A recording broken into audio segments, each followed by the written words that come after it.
In the Four Corners region, where Arizona, Colorado, New Mexico, and Utah meet, the Colorado River and its tributaries are very important waterways that provide water for people to drink, for irrigation of crops, for plants and animals, for boating, and carved canyons that define the landscape of the region. Much of the Four Corners region is extremely dry and receives less than 10 inches of precipitation per year. The Colorado, San Juan, Animas, and Dolores rivers begin in the high mountains of Colorado, where as much as 5 times more precipitation falls, mostly as snow.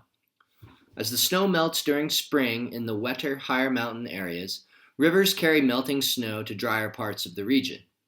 People and natural environments in the Four Corners depend on the delivery of large volumes of water from melting mountain snow.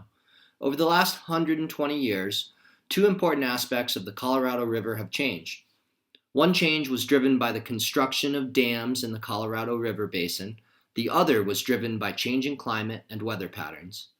Jack Schmidt, a scientist who studies rivers at Utah State University, explains what Colorado River stream flow was like before the construction of dams.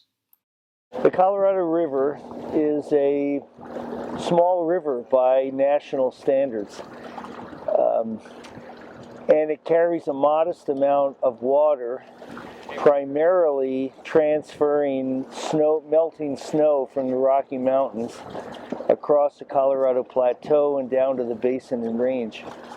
And so it's always been characterized by having a large spring flood between May, June, and July, and then a very low flow season in late fall and winter. Because the river flows through deserts, it's of great value for water supply. But because its flow regime was so highly variable from the floods of spring to the low flows of the next fall, it was very hard to utilize that water. Wade Graham, an environmental historian and professor of public policy at Pepperdine University, talks about the era of dam building along the Colorado River.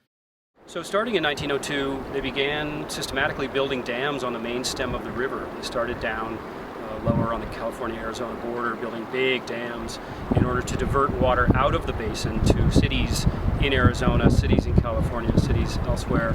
And that spree of dam building really didn't stop until the 1970s, and it moved its way up the river from the California-Arizona border, and then of course the building of Boulder Dam outside of Las Vegas, which was the wonder of the world at the time, and really began the complete transformation of the river from a free-flowing system into the most heavily engineered river system on Earth. The dam building continued upriver to Glen Canyon Dam, which is just below us, about 200 miles, what backs up Lake Powell, and then into the upper basin. They federal government really dammed every tributary that they could conceivably put a dam in. So there really are hundreds of significant dams within the river system, and the impact of that is utter and total. Took a free-flowing river and turned it into a series of segments of dead water. It first of all stopped flood flows, which were critical to the way that the river worked. The Colorado River drains an arid area and also very, very high mountain snowpack, so it's extremely variable river, one of the most variable rivers anywhere that you can find. It'll go from barely a trickle at times to raging floods that would, more or less float a destroyer down the Grand Canyon. So the river system evolved with incredible variability, flood flows, and then low water periods, and the dams, of course, stopped that entirely. The presence of dams reduced the height of spring floods and increased river flows during summer and fall. The largest spring flood on the Colorado River since the construction of dams was less than half the size of spring floods before the dams were built.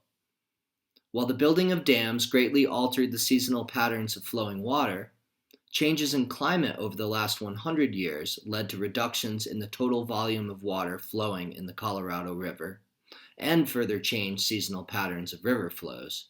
Here's Jack Schmidt talking about these changes.